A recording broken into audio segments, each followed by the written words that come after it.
Please sit down. Please sit down. Okay. Sachin and Gada, the money is transferred to your bank account already.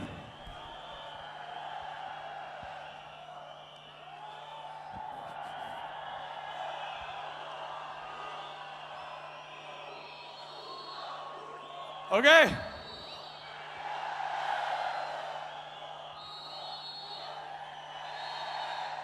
Yeah, sit down, relax, relax, relax. Relax. Sit down, sit down, sit down, sit down, sit down, sit down, sit down. Okay. So, wow,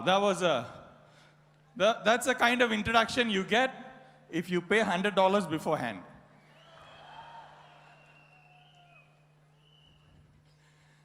So the money transferred already, okay?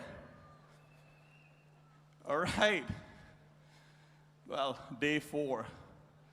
Day 4 of week-on number 25. Amazing. Amazing. The way you're sitting just reminds me of packed sardines.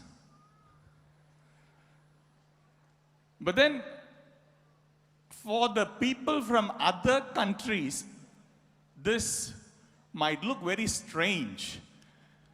But for people from India, this is how the unreserved general compartment of the train looks like. And when I was in the university, I used to travel, and in universities, sometimes you don't really travel by pre-booking your train ticket. So I used to travel a lot from Chennai to Delhi and all that in unreserved general compartment. So this is how exactly it would be. People lying on the floor, and at night, when you have to go to the washroom, you have to actually hop on top of the people. And I think that's how some of you sitting in the far corner of the row, if you have to go to the washroom, I think that's how you're going now. It's just amazing. So how was week on so far? Great, great. Okay. The mic once in a while behaves like my wife. It doesn't allow me to talk much. Now, apart from what you've already heard, I really don't have much more to say. So I told Chief, there's nothing more to say. I mean, they have listened to everything. So he said, Arun, just go on stage and stand there for 1 hour. They'll take some pictures. That's it. That's enough for them to keep going for 1 year. So I'm here. You can take some pictures. And then I go back. And the next speaker will come. All right? Now, seriously. What more can you learn? The V partners have come up and poured their heart out. Okay. So, love you all, love you all, love you all. Now, let's tone the love down a bit. My wife is recording this and watching it.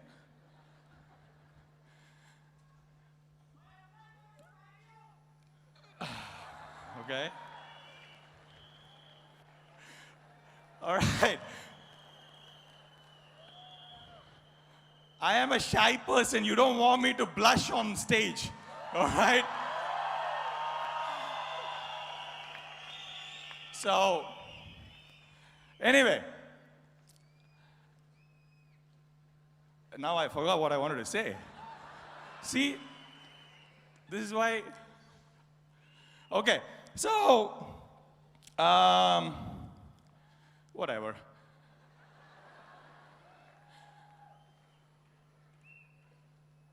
I was saying that there's hardly anything more for us to learn, and also what the people who have come up on stage and shared with you so far, really how much of that was new knowledge? Honestly speaking, how much of what you heard over the last 3 days was like you have never heard before? Hardly anything. Most of what you heard so far, you've already heard, right? Most of you, when the speaker was saying something, you were nodding your head, saying, yeah, that's right. Which means you've already heard it, and you are recalling it, acknowledging it. So there's hardly anything new for me to add or for any speaker to add. So why do people come for VCon? Why do people come for VCon? If the knowledge that you gain here, you can actually get from reading a book. Why do people come for VCon? Now, I am sure some of you, especially those ones who have come to VCon for the first time, some of you sitting there and wondering, why do these people make us stay here till 2 in the morning? And then again, I just get 3 or 4 hours sleep. I have to come back again. No sleep, so tiring, right? Why can't they do this professionally? You know, print out an agenda, give it to us, do proper breaks, do it in a proper place. So, in my initial days, I also had this doubt.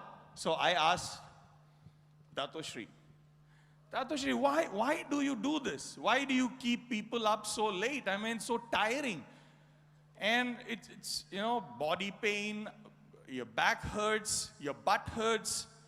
You can't even go to the washroom properly. You can hardly eat.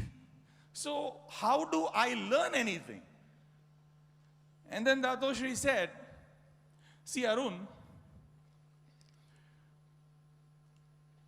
what you need to learn, you already know. It's in your subconscious mind. But your conscious mind is full of ego and garbage. And that is preventing your subconscious in coming forward. Now, when you are comfortable and rested, your conscious mind is so powerful that I can spend whole day arguing with it. I can say something and your conscious mind would say, yeah, but that doesn't work. You know, yeah, these people can say anything. Yeah, they are saying that because they want us to do this. See, your conscious mind is so full of ego and bullshit that it doesn't really help me communicate with your subconscious mind. Now, your real power lies in your subconscious mind, and I am interested in that. And once you are tired, once you are uncomfortable, your conscious mind is very busy with handling all these inconveniences. That's what your conscious mind is thinking about. You know, when is the next food? When is the bathroom break? Should I go now? Should I queue up now? Because by the time the break starts, there will be already a big line. And your subconscious mind is left unguarded. And I can reach into it. So I felt that was pretty powerful. And I am sure that worked. I am sure that worked because I changed. And I benefited from his trainings, like I was telling you on the first day. So for those of you who feel tired and uncomfortable and all that, that's fine. Don't worry about it. That's all on purpose. Okay? All right, so, you know, before I start, I want to get to know you a bit. Is that fine? All right. So, what's your name? Say your name. Okay, great. Glad to meet you. And my name is Arun. And how long you been with QNET? Okay, all right. Well, it's been a little over 15 years for me, a little under 16. So in a few months, I'll be 16 years in the business. Now, some of you might say, so what do you mean? Did you start when you were in kindergarten? So, how many of you sitting here are excited and happy that you came here?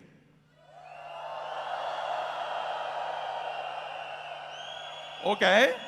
And how many of you are upset, angry, frustrated that you came here? Oh. No one. Just, I see a few hands here and there. That's fine. Thank you for being honest. How many of you are married?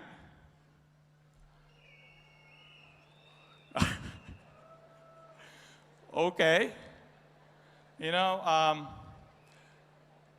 couple are sitting together, wife is putting her hand up, the husband is not, then the wife is nudging the husband.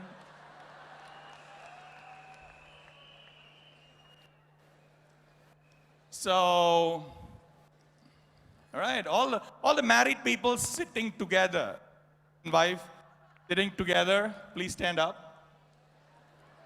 No, whoever is sitting together, stand up, others. Okay. All right. So, guys, has your wife told you that magic 3 words yet? Today, did she tell you those 3 magic words yet? No? Not yet?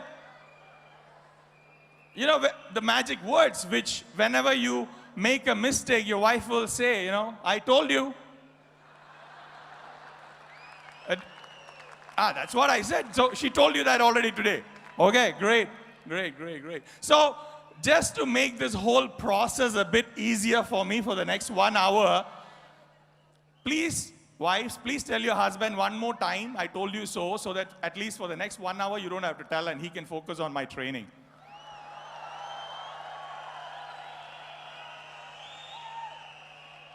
You know, wives have got a few of those collections of those 3 magic words. You know, she calls you up and asks, where are you? Another 3 magic words. So, anyway, today, again, this is VCon. We are in the beginning of a new life. So, I will let you say those precious 3 magic words to each other before we start. So go ahead and tell each other, I love you.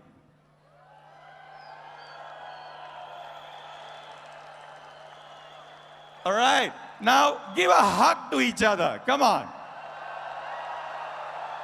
All right. Okay.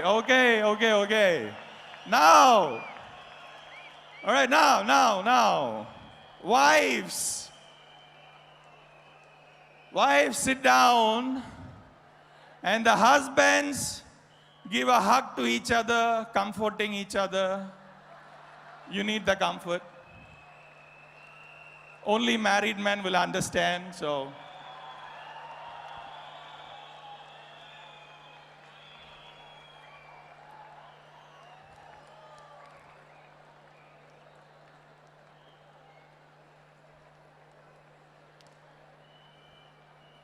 You know, the 16 years of being with QNET has been an amazing journey. All right? Can I sit down here? Okay? Okay, just for a little while, all right?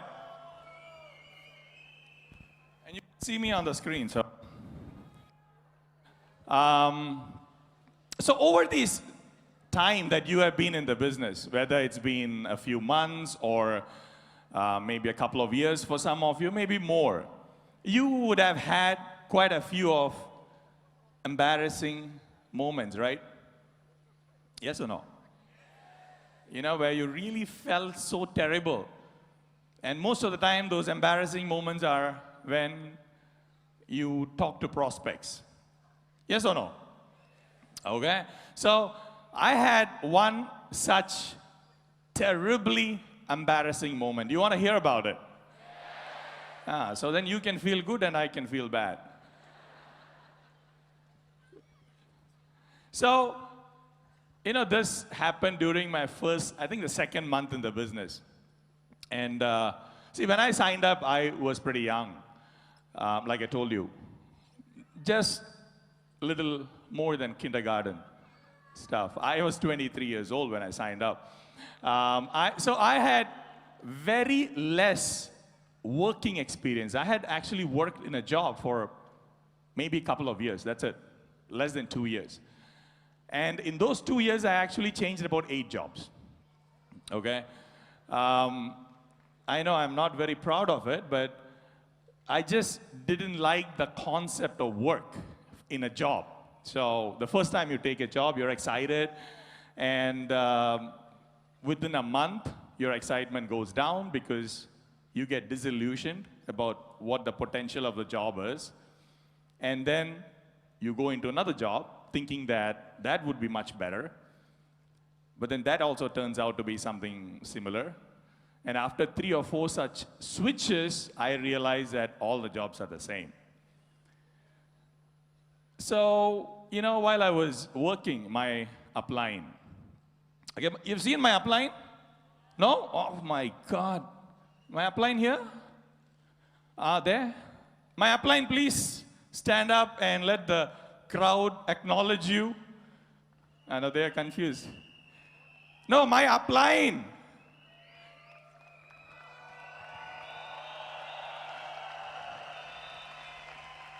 No, the person in the white t-shirt can sit down. My upline, I'm talking about my upline.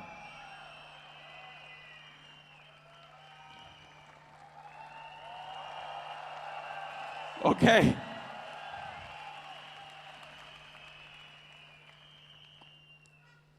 You know, Mahendra Kumar, when he signed up, like a very loving, fearful husband, used his wife's name to sign up.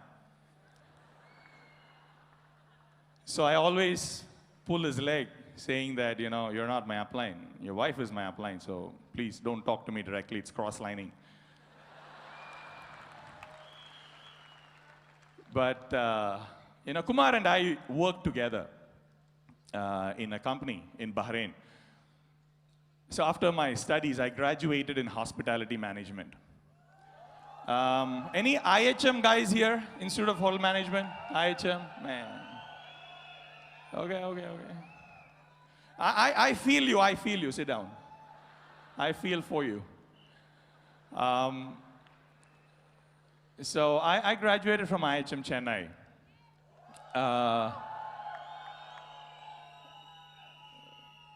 Okay. Ooh, to you too.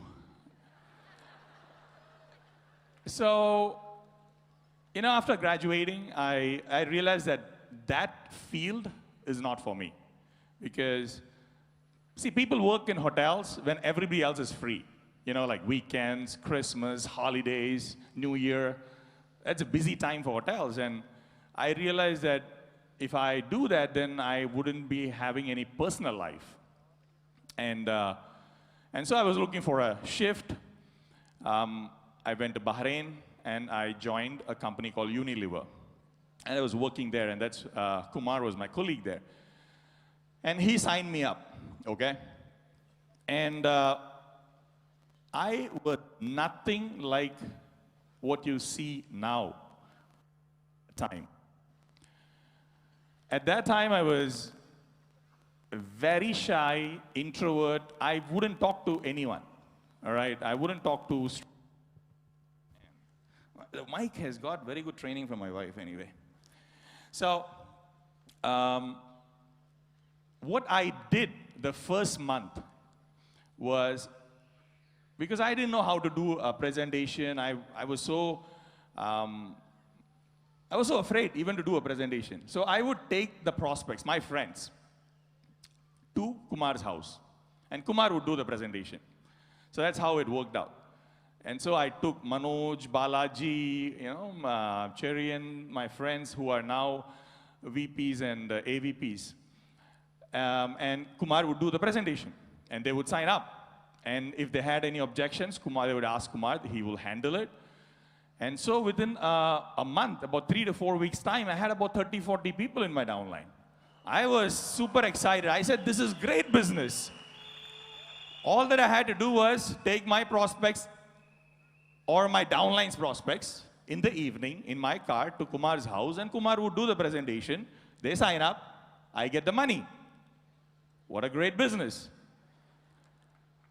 After a month, then I started telling my downlines, guys, you know the way to Kumar's house. Why do you call me? And then soon Kumar said, Arun, no, this doesn't work this way. You have to present to your prospects and your downlines prospects. So I said, okay, yeah, I will eventually do it. Don't worry. For now, please take care of it. I said, no, I cannot. Because now all these people are bringing their prospects to my house. My wife is going to kick me out very soon. So please take care of your own team and their prospects. And so now I started worrying. I don't know how to do a presentation. What am I going to do?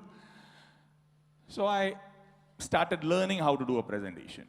And during that time, one of my downlines called me and he said, Arun, there is a doctor who wants to sign up. I have presented to the doctor already. He has come for presentation. He's convinced he wants to sign up. But, I don't want him to sign up with just one product. I want him to buy multiple products. So, please go and convince him the benefit of buying more products. And at that time, I was the only one who had bought multiple products to start the business. So I felt, what better opportunity to do your first presentation than to a prospect who is already convinced, right? What is the worst that going to happen? I mean, he might not want to buy multiple products. Maybe at least he's going to buy one product, right? So I got excited. I said, okay, no problem, I'll handle it. So I, went home, took the printouts from the internet about the products, the company, created a great folder, called up the doctor, fixed up the appointment for the next day. And the next day, I went to his hospital. I told the reception, I'm here to meet Dr. Ibrahim. And they called the doctor. The doctor came out in a minute. And then the doctor took me to a small conference room. And he said, okay, wait here. I'll come in 2 minutes. So I sat there. I neatly arranged all the papers and all that. And in 2 minutes' time, the door opens. The doctor walks in. Behind him, another 6 people. And they all sit down. And they say, okay, start your presentation. I was like, I wasn't exactly planning on presenting to 6 people. And now I started getting nervous. And then, anyway, I started my presentation. And 30 seconds into the presentation, one of the doctors started asking questions. How do you know this is real? Have you seen this company? I said, yeah, no, but they have their address in Hong Kong. They have, phone number anybody can call and verify. So they asked, did you visit their office? I said, no, I've not been there yet. So how do you know? Valid question, And then I said, okay, let me continue. And then soon they started asking so many questions, and I didn't know how to answer them. And soon, within a couple of minutes, I was opening my mouth and talking, but no sound was coming out. It was, and then I told the doctors, see, this file has all the information you need. Please go through it at your own convenience. And I ran away from there with my life. And, I went straight to my house. I was so depressed. I was so sad. I thought maybe I just couldn't do this business. This is not for me. So whatever money I have earned so far, that's good. And that's it. That might be the end of business for me. But my upline, being the nice person that he is, did you like when he came on stage and spoke? That simplicity, that's unbelievable. That humbleness, in spite of being a V partner, for him to come up and share his heart out without, guarding himself. And that's exactly how he was at that time. And that gave me a lot of confidence. And he would just be himself, all raw. And then slowly, I learned how to do the presentation, and he came with me, and we started doing it, and I became good at it. And I slowly started doing presentation, and I started loving it so much that after a while, after a few weeks, I would not allow anybody in my team to do a presentation to their prospects by themselves. I will come and do it, because I loved it so much. It was such fun to do the presentations, and I would literally drive around and do presentations. And, so that's one of my embarrassing stories, all right? And I'm sure many of you have something maybe similar, maybe better, worse, whatever. Now, are you impressed with the V partners who came up? Unbelievable people, right? But you know that, like Chief was saying, about 10 years ago, if you had met them, you wouldn't be signing them up. Even if they gave you money to sign them up, you wouldn't sign them up. And it was actually only Donna who showed her photograph, like from many years ago. The other people cannot even show their photographs because the photographers refuse to take the picture. I think the photographer who took Sati's picture 15 years ago got fired. And, many of us were so arrogant people, when we started. By the way, have you noticed it? The more broke you are, the more arrogant you are. So we were all very broke people. And the only thing that can top our monetary condition at that time was our arrogance.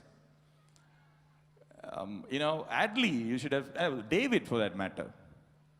In the initial days, the upline who signed up David quit the business. And I think that all the uplines above him quit the business. Adley was based in Middle East. And at that time, Japa was in the Middle East. He was based there for a couple of years. And Adley used to interact with Japa. Now, how do you think Japa lost all his hair? So, these V partners who come up on stage, don't get impressed. If at all, get inspired. Because what we have done over these years, anyone can do it. You guys can do it. You have seen some of your uplines who have come up on stage, received those great awards. The only difference between you and me or the other people is just that we are a few years ahead of you in the journey. That's all. There's nothing else. All right? So,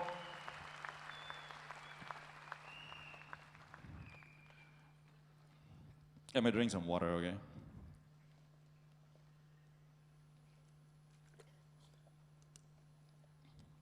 Hey, did you guys get this band?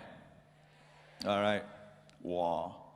You got one full band, like not half. You bought the whole one band. That was sarcasm. Get a few bands, no, 20 ringgit, you're getting one band and then you're flashing as though you're very proud. You know what this is for, right? Any idea what this is for? Hold my hand. Exactly. So, hold a kid's hand. get a few of these. If you liked what some V partners came up on stage and spoke, and if you want to listen to this again and again, do you know what to do? Yeah, not take your phone and record. That's not the point. VTube Plus, all right? All these are in it. And, many times, the same message need to be reiterated, repeated again and again for it to really get in. And that helps. And another thing why I like going into VTube Plus and listening to these trainings that Dato Shri talks or Japa talks or whatever, when I listen to it, I get transported back to being in that VCon. It's just, I feel that same energy that I felt during those 5 days. Now, what will actually transform you here in these 5 days is not the knowledge. It's not what we speak to you on the phone. It's not these words. Because like I was telling you before, what we are talking to you is nothing new. Yes or no? These are things which you already knew. But what will transform you in these 5 days? What will help you evolve, empower, enrich, and make you strong to go out and prove them wrong is the transformation in your energy inside. When you have the energy of a warrior, the way you apply the knowledge changes. See, if, like Dato Shri was saying, I think it was a couple of days ago, that if knowledge alone was the deciding factor, then the PhDs should have been multimillionaires, right? PhDs in economics, finance, and all that business. They're not. And actually, the people who are multimillionaires are people who hardly went to school. So, what is that thing that is going to transform you? Now, you came here with an expectation. Your uplines told you that you go to VCon and you will change. The change should happen within. The information, the knowledge that you already know, the understanding of that knowledge should change. So when different speakers come up and talk maybe about the same topic in different ways, it will help you understand that in various ways. And that would help you change your energy, your understanding of it. And when you start understanding something in a very personal, deep level, you will start implementing it. Without implementing, there is no benefit. You will just become like a library. All the notes that you have collected, it will stay at home and you can expand your library connection. That's what is going to happen. So, do you have your dream yet? You got your dream? The why is the most important aspect. The why. So, you say you have a dream. Now let me ask you another question. Why that dream? Why that particular dream? Whatever your dream is, I don't know what your dream is. Whatever it is. Why that dream and why not something else? Why that dream? So you should have an answer for yourself. Not because somebody else told that is the dream you should have. That dream should move you on a personal level. You should want that dream. It's very, very important. That's a cornerstone of success. That your reason, your dream, should be something that is very, very important to you. Because this journey that you are going to make towards your dream, it is a very tough journey. You will have to pay a big price to achieve your dream. And if it is not something important for you, you will not pay the price. You will shy away from paying that.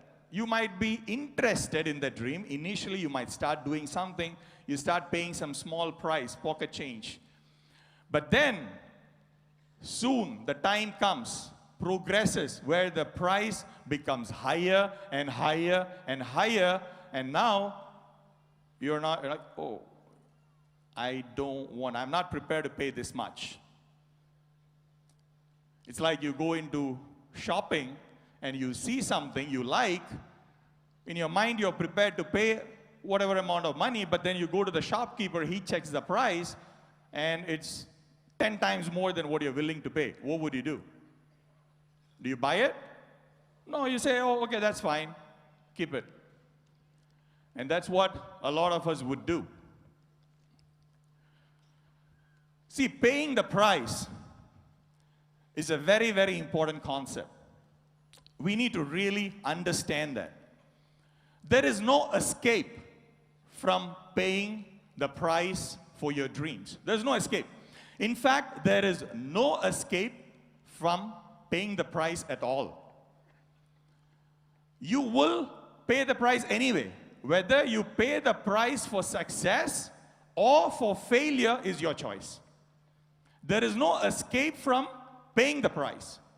Now, the difference between paying the price for success and paying the price for failure is that paying the price for success is for a short period of time. But the price for failure, you will pay till you die.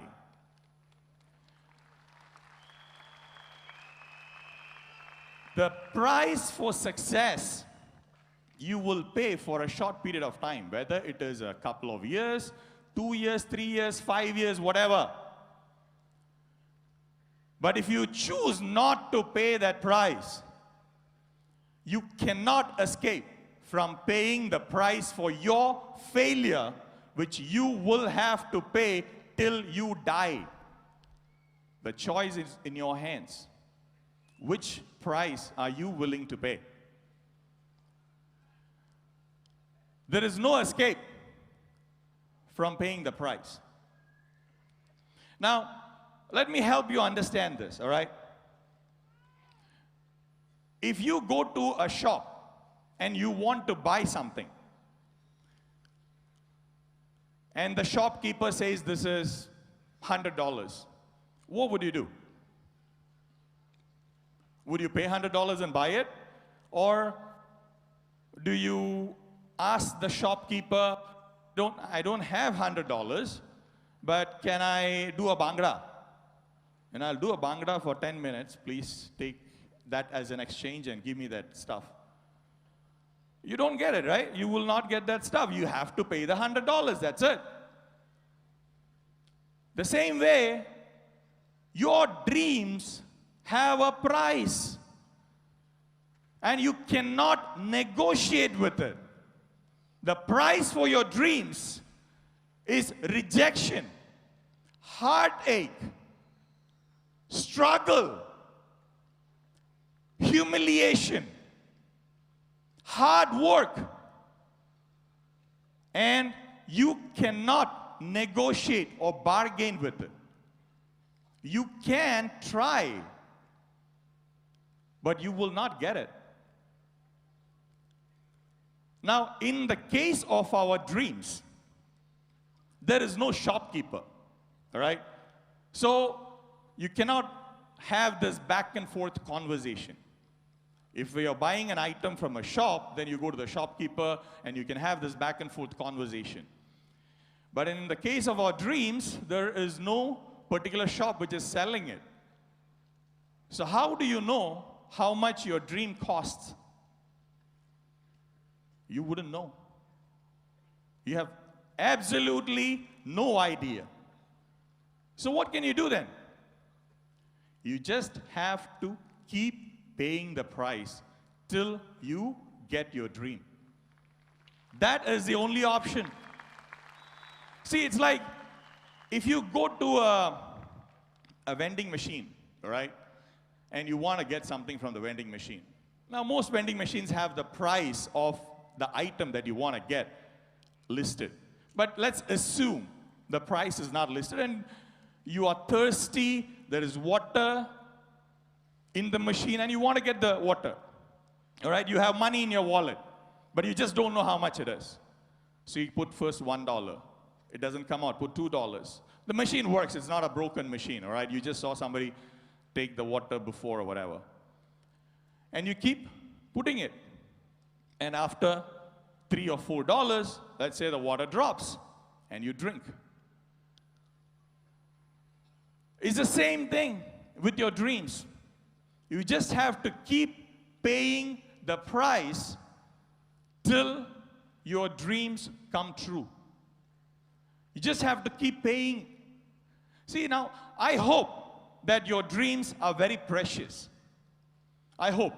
Because if they're not, after paying a few dollars, if you're not really thirsty, for example, okay? There's water there, but, you know, you're not really thirsty, and you just want to try it, you put a couple of dollars, and the water doesn't come. Now you start thinking, oh, maybe the machine is broken. You know, so let me not waste my remaining money in it. Anyway, I'm going to go home in the next 1 hour or so. I'll drink water there. Do you understand? But if you're really thirsty and you are, you know, at the verge of dying from thirst, but you have the money on you, you will keep putting it. So if you have a cheap dream, you will not pay the price. You will start bargaining with it. So I hope that you have a very, very precious dream that is worth every heartache, every tear, every rejection that you will have to pay. And believe me, you will have to pay. I wish I could stand here and tell you that it is all going to be easy. Don't worry. You know, just do a few presentations here and there. Somebody will come and sign up, and then, you know, it just takes off. It doesn't. It does not. And if you are not willing to pay the price, then stop doing this. Don't waste your upline's time. They have more precious dreams. Don't ask stupid questions like, oh, how many more presentations do I have to do? Why do I have to come for week-on? Why is it 5 days? Why do I have to go to the system every week? Why do I have to read these books? How many more presentations? How much ever more it takes. That's how many more presentations you got to do. And stop freaking counting your number of presentations. And I hope your dream is that much precious that you will not even think of counting the number of presentations. That you're so busy looking at your dream. And when you have such a valuable dream, you know what will happen? You will actually look forward for every moment to pay the price. Because you know that when I am paying the price, I am getting closer. I am progressing in my journey to my dream. You will actually be so happy that you are paying the price. Now, when you adopt this kind of a mentality, when you adopt this kind of a spirit, our chief keeps mentioning, the warrior mentality, right? It's very essential to have the warrior mentality. But then let me also tell you one thing. There are two kinds of people in the world which have this warrior mentality, all right? And it's very important to understand this. One are called as leaders. The other group, which if you look at actually has almost all the same work ethic, warrior mentality of the leader, but they produce different kind of results. And those people are called dictators. So you have leaders, you got dictators. The history is full of such examples. Both group of people are willing to pay the price. They have a dream. They work hard. Most of them come from nothing. What is the difference? What is the difference? What do you think? Now, we definitely don't want you to go back and become a dictator. You know examples of dictators, right? And what they have done to countries and humanity. People like Hitler, people like Idi Amin. And then you have people like Mahatma Gandhi, Nelson Mandela, Aung San Suu Kyi, who are leaders. The difference is in why they do it. For what purpose? The leaders do it to empower people, to lift people up, to help them achieve something. Whereas dictators do it to oppress people and make them do what the dictator wants them to do.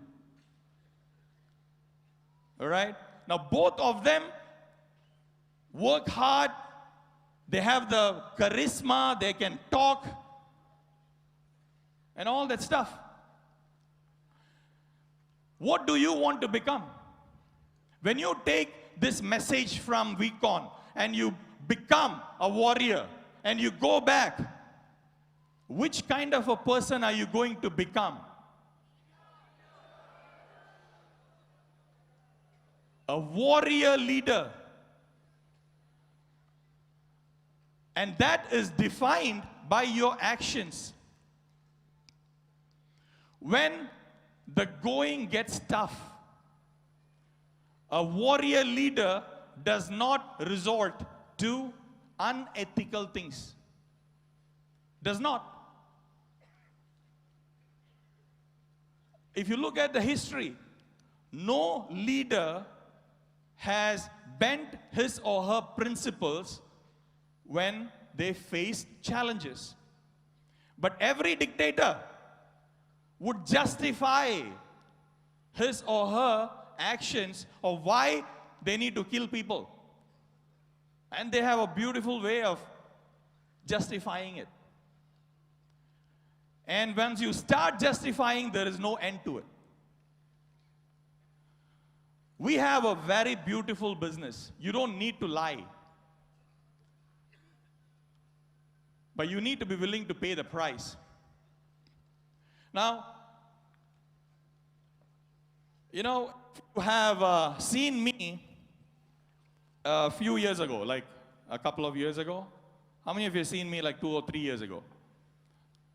Okay, a few of you. I was 3 times the size. I want to show you some of my pictures from 2012, okay? This is just 2012. So, if you're ready, you can show these pictures. All right? So, look at that. This is just 2012. I had no neck. I mean, it just came all the way from here to my collarbone.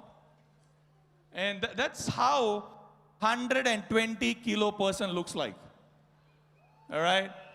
And yeah, go on. That's how a 120 kilo, 50-inch waist looks like. All right? Okay. Yeah, these are my, teammates. Dr. Anil, Manoj, Cherian, who is a V Partner now. Manoj, Balaji, who are AVP. These are people who signed up with me when I... Okay. All right, next. What else we got? That's my family. My wife, Mary, my son, Tristan, Trisha. All right, next. All right, this is our house in Chicago. My son is playing. Okay, that's it.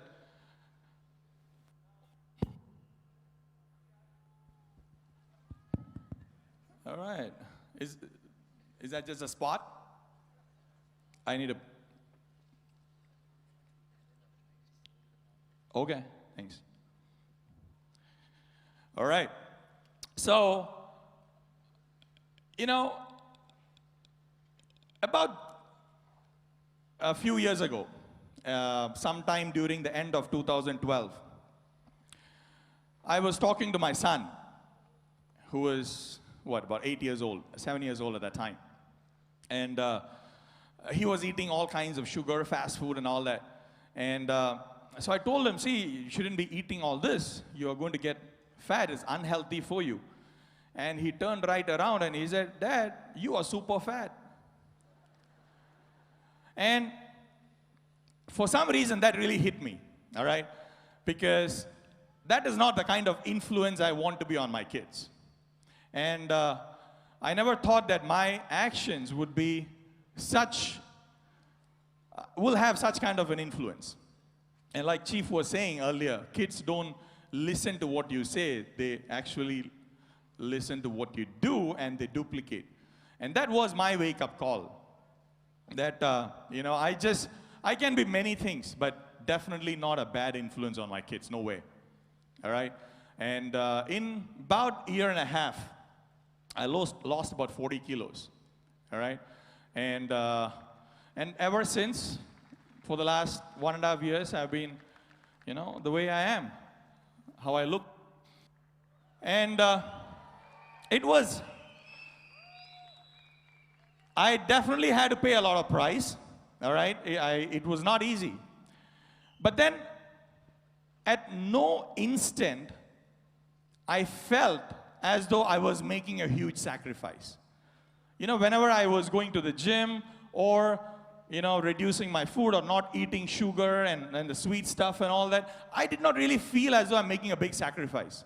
I was actually feeling happy inside that I am doing this so that I can be an influence, a positive influence on my son, on my kids.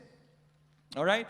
So, a lot of people come up to me and ask, what is the point in living like this? You don't eat sugar, you don't do this, you don't do that. What's the point in living? And it's the same stupid question that you would ask a vegetarian, that what is the point in living? Why, if you don't eat meat, what is the point? You understand it's a stupid question, because the person who has given up something understands why they have given up something. Nobody has forced them to do it. And for them, the reason they have given up something is 1,000,000 times more important than why they have to do it. It is not a sacrifice, it's a pleasure.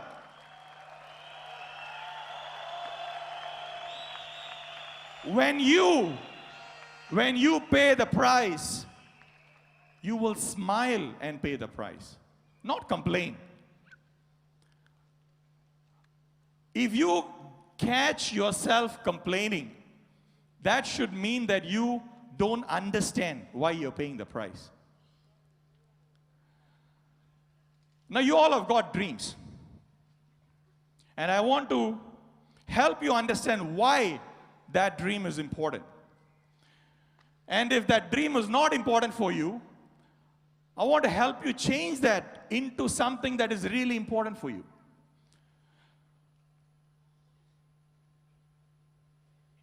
Let me show you a video, okay? I want you to watch this video.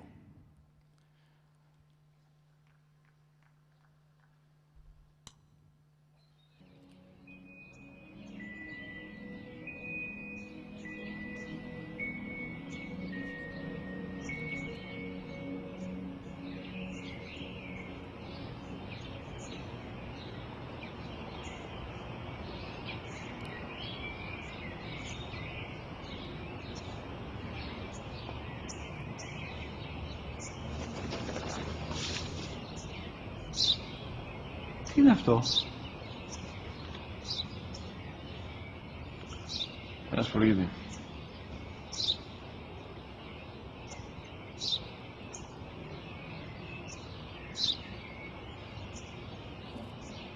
Τι είναι αυτό? Μόλις τώρα στο παπατέρα, σπουργίτι είναι.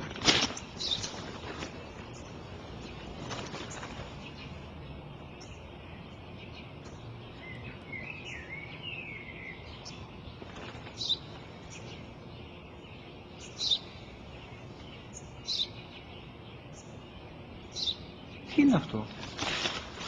Ένα σπουργίτι είναι, πατέρα. Ένα σπουργίτι. Σπου-γι-τι!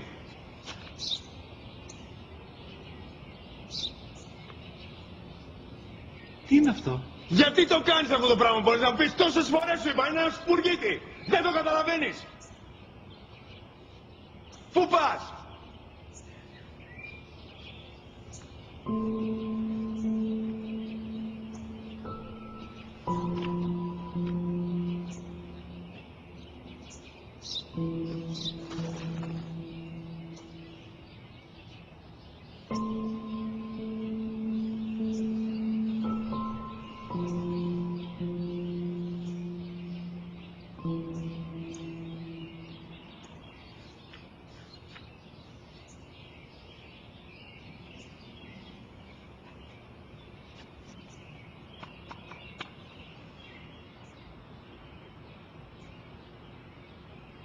Δυνατά. Σήμερα ο μικρός μου γιος που πριν λίγες μέρες έκλεισε τα 3 καθόταν μαζί μου έξω στο πάρκο όταν ένα σπουργίτι ήρθε και κάθισε απέναντί μας. Ο γιος μου με ρώτησε 21 φορές τι ήταν αυτό και το απάντησε και τις 21 φορές ότι ήταν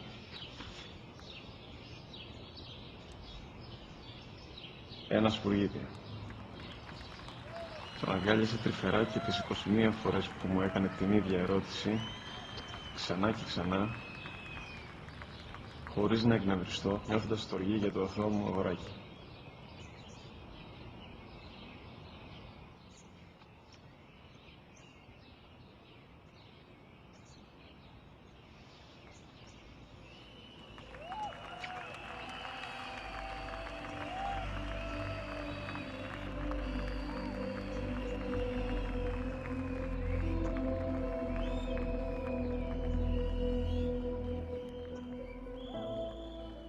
What you do becomes extremely more powerful when you are very clear on who you do it for. Your dream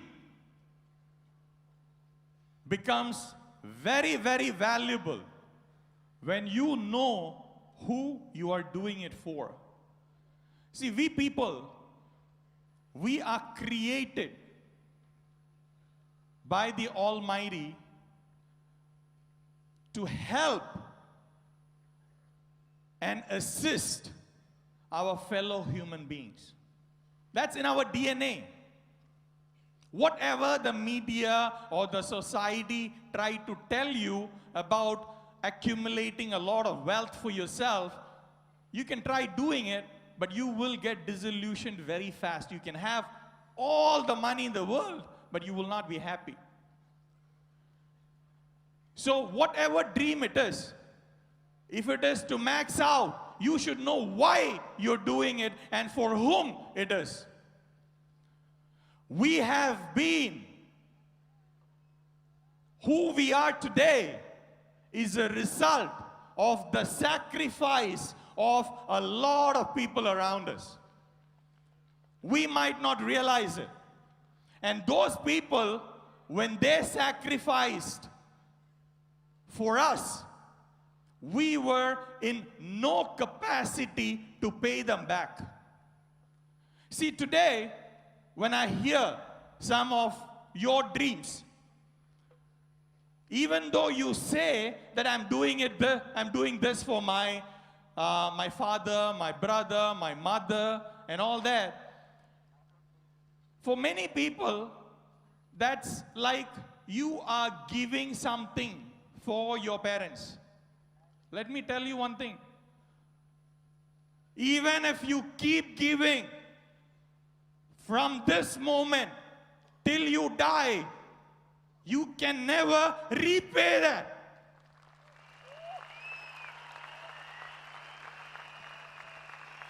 So stop thinking that you are doing them a favor if you take them somewhere on a vacation.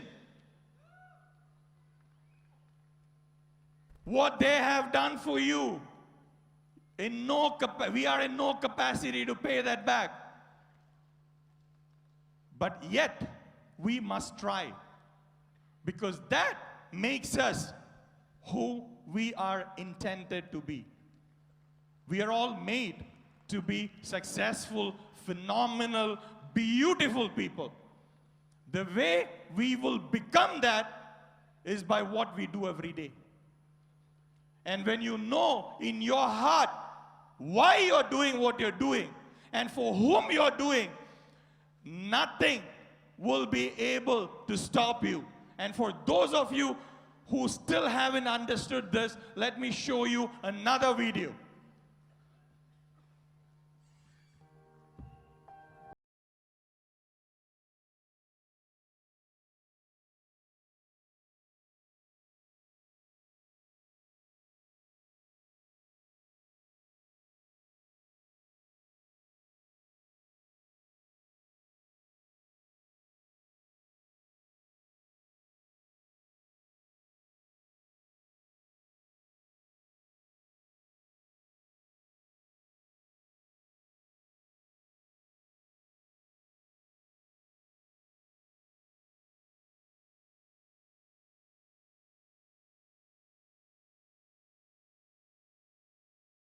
I had a minute to decide what I had to decide, either life or this, and you know, I was told not to let the decision that I was going to make at that moment haunt me for the rest of my life. So I made the decision to let her go. I remember I just laid at her side and I was just weeping like crazy. I told her everything I was grateful for. I told her, thank you so much for how you raised me. And the sad thing about it is that was the only time I did it. I never did it before. I never told my mom how much I loved her. I never told her anything until that moment. After that, I remember I kissed her and I said goodbye. I went inside the waiting room. I heard all these noises again, but no pitter patter of the feet, no nothing, you know. And I remember I looked it up in him. I was like, "Is it over?" And he said, "Yeah, it's over." To this day, she's always in the back of my mind every time I do my schoolwork. Everything I do, because she just taught me how to love, how to be kind, how to be real, how to be genuine towards people, live every second as if you're your last, and always help the poor, live simply so other people can simply live.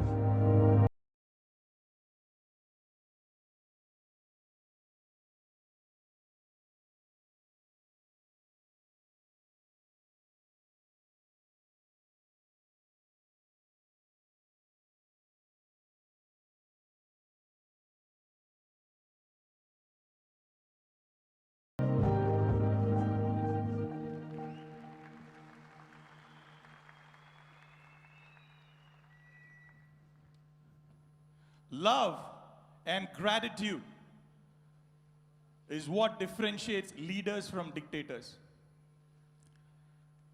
When you do something, what you do out of gratitude and love, you will never go wrong. You will never hesitate to pay the price. It's very, very powerful. It's difficult for many of us to feel gratitude in our hearts because the people, you might feel thankful to some people in some instance, and then they do something wrong, and then you get angry with them, and that feeling of gratitude goes away.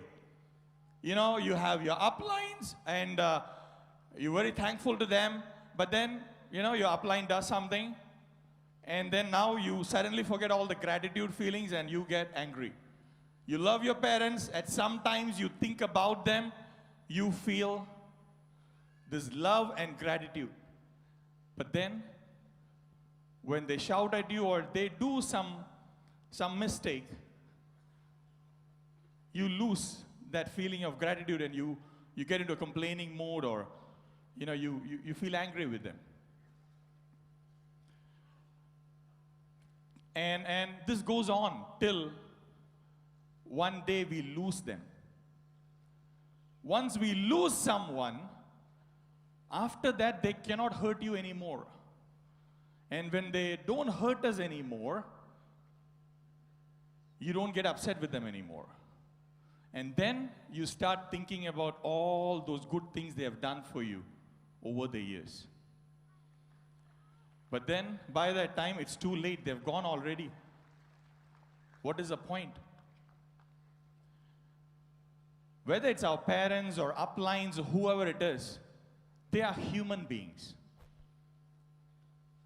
And when we interact with human beings, they might do things that we might not agree with, that might hurt us. They might not intend to hurt us, but that's how things will happen. But does that take away any of the sacrifices they have done for us over these years? It does not. Your dream becomes so much powerful when you know who you are doing it for and who you are doing it with.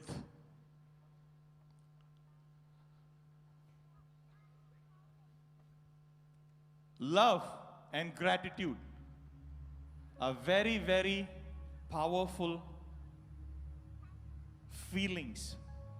And this feeling of love and gratitude will make you so much powerful.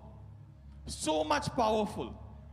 Not in an arrogant way, but in a very deep sense that nothing can take your dream away from you. Nothing will be able to move you from your path. Any negative newspaper or TV channel or people or overzealous authorities or anything, when those challenges happen, you will be able to stand your ground and continue your activities. Because now, not only your dreams are important, but you are very clear on why you're doing it. See, for you to do your business, when there is something negative going on in the market, that definitely is a challenge. I don't disagree to it. But then, when you are growing up, if your mom or dad had to work 2 jobs and then take care of you, was that a challenge in itself or not? Did they do it? It is still a challenge. Just because the challenge did not come in the form of a newspaper article or a TV channel doesn't mean that it is any less of a challenge. It is a challenge. And you are sitting where you are today because a lot of people have paid the price to make you sit where you are today. I want you to stand up.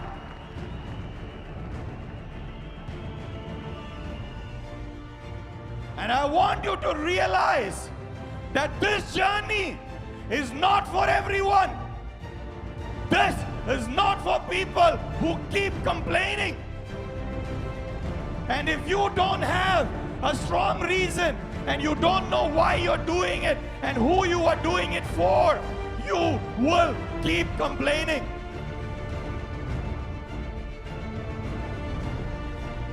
And when it gets tough, and if you don't know who you're doing it for and who you are doing it with,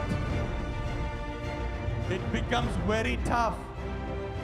But if you are very clear,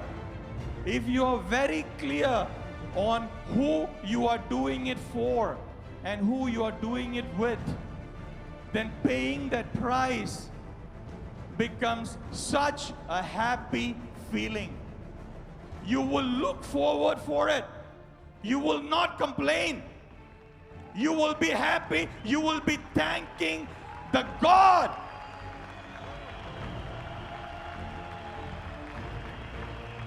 because you are able to pay the price and achieve your dream, which is your respect to the people who have in the past sacrificed for you.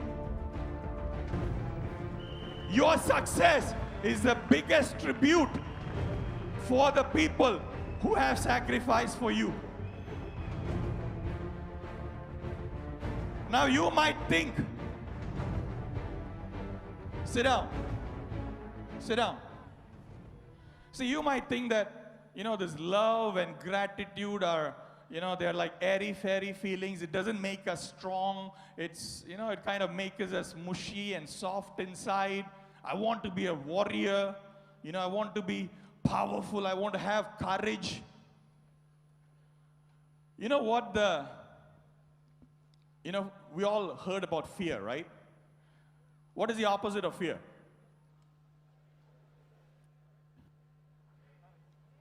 Courage? Brave? What gives you that courage? The best way to overcome fear is love and gratitude. Have you heard about weak mothers doing incredible things to save their children from some danger? Internet is full of such videos. Where did they get that courage from? It comes from love. I want to show you a video, right? Have you heard about Mike Tyson? One of the most fearsome boxers. He owned all the boxing titles. There are 3 championships, all right? And he owned the titles in each 3 of them at the age of 20. The first 19 fights that he won were all knockouts. The first 12 of them were knockouts in the first round. And his 38th fight was with a guy called Buster Douglas. Now, Buster Douglas is an underdog. He is not very famous. And Mike Tyson really did not want to fight him. And Mike Tyson was actually looking forward to fighting with Evander Holyfield. And Evander Holyfield was a very famous boxer.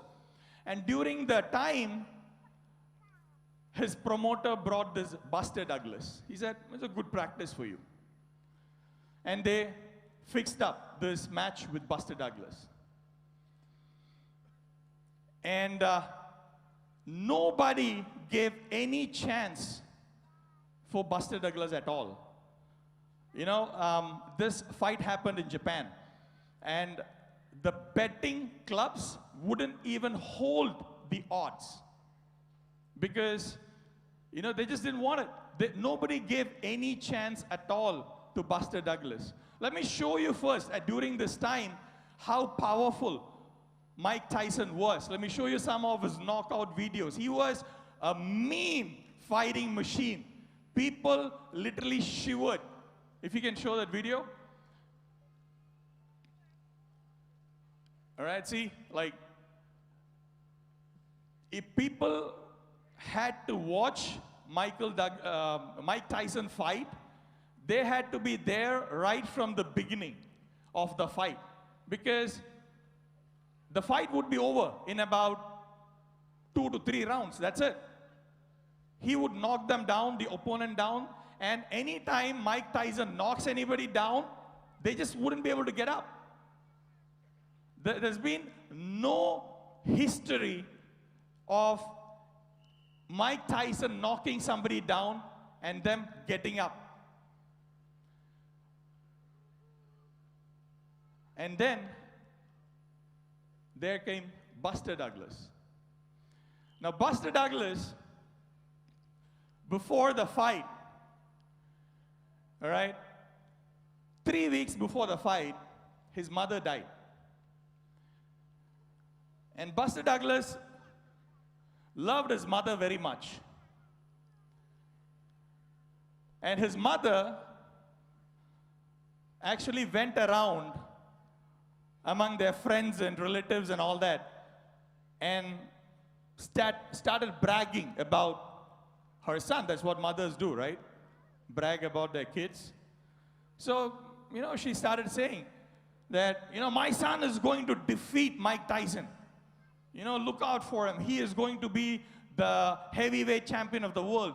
And then Buster Douglas would go and say, Mom, don't say that. Come on, you're humiliating. You know, you're embarrassing yourself. Don't do it. And she would go out and do it. And then 3 weeks before the fight, his mother died. And then this happened. Let me show you this fight between Buster Douglas and Mike Tyson. And let me show you the power of love. Good luck, Bob.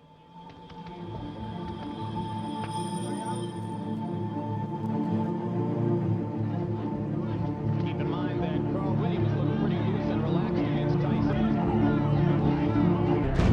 Left jab lands again for Tyson. He has not yet gone to the body.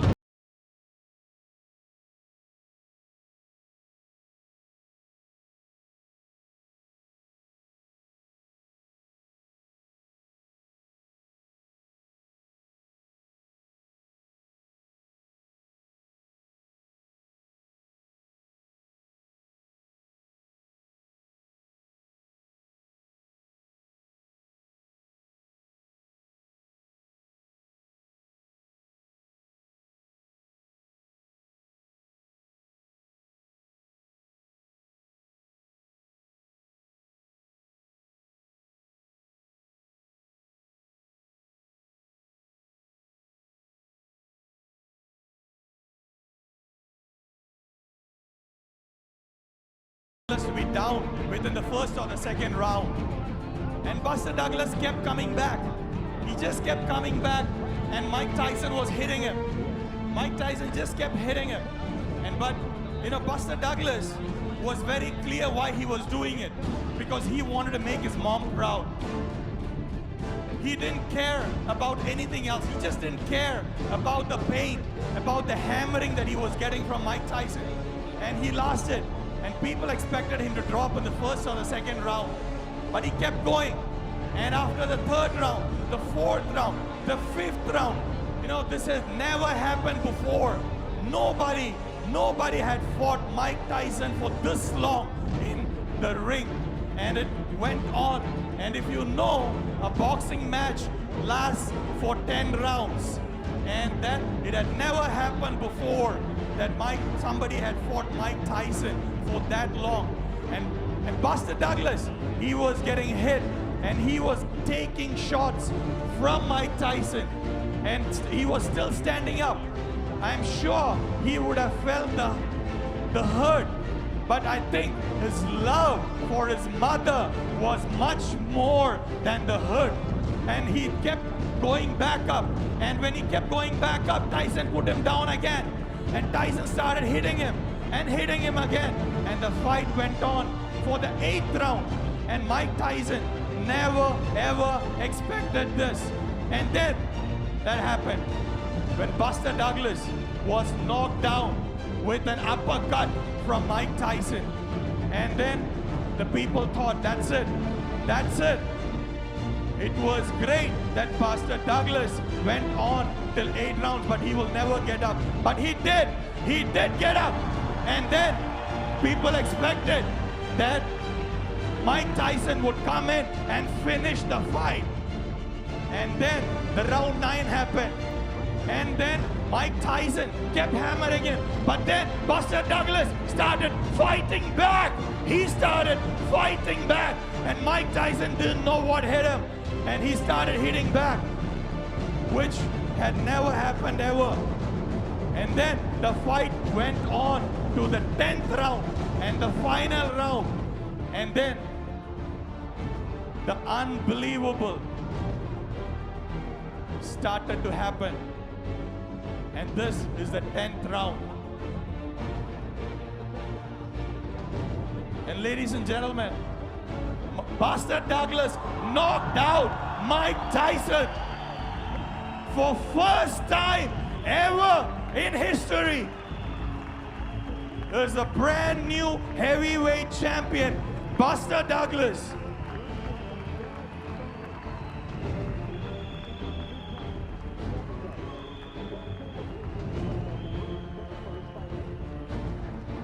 And when people asked him, how did he do it? He said, whenever I got knocked down by Mike Tyson, I had 2 options. Either I could stay down. I could stay down and let my mother be humiliated. Or I could stand up and fight again and make my mother proud. When you go back,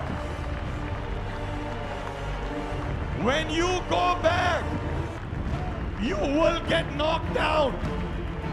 You will get knocked down. Who you are doing this for and who you are doing this with will decide whether you will get back up or not.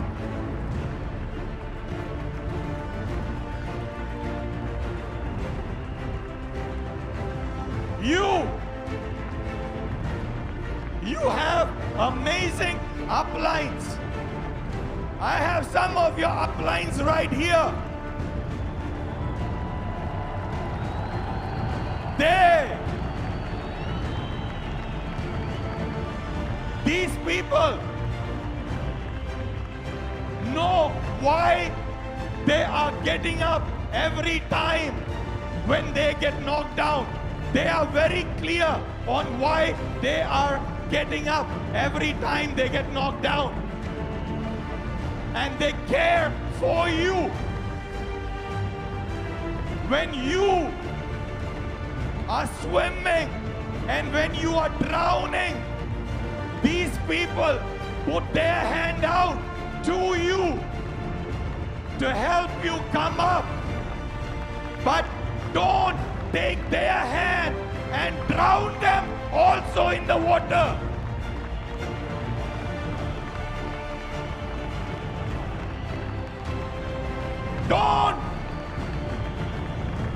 Don't make them sacrifice their dreams because you are not man enough to pay the freaking price for your dream.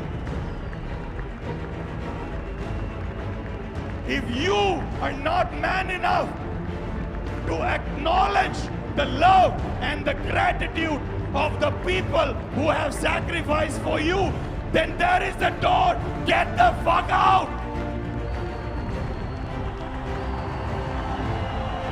This business is not for you.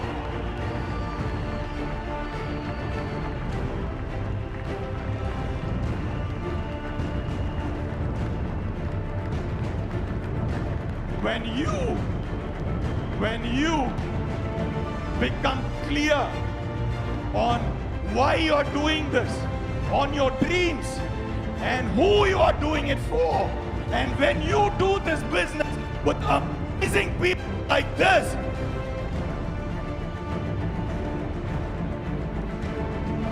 you will become phenomenal. You will become phenomenal.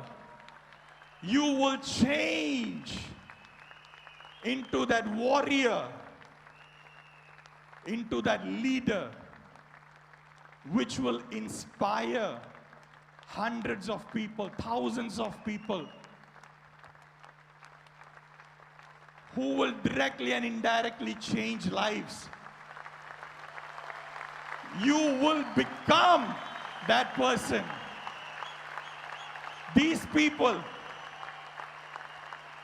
people will hold their hand out to you.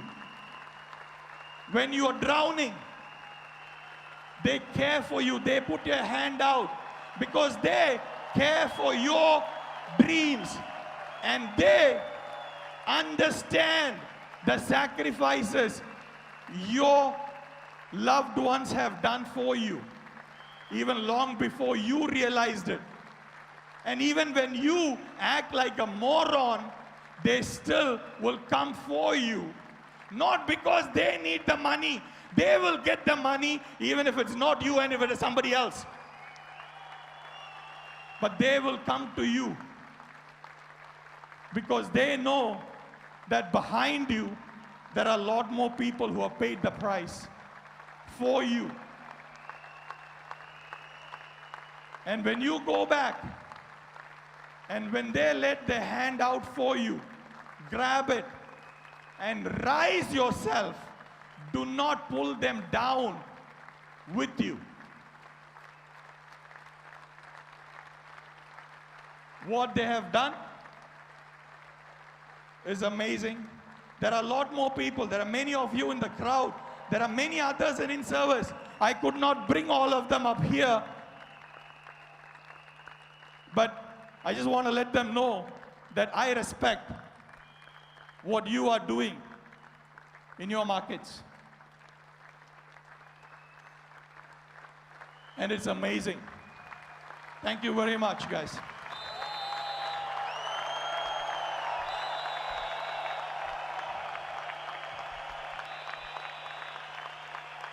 I leave you with this song, and I wish and I pray that each one of you become phenomenal. Every breath in my lungs, I'm stopping something from now, you know.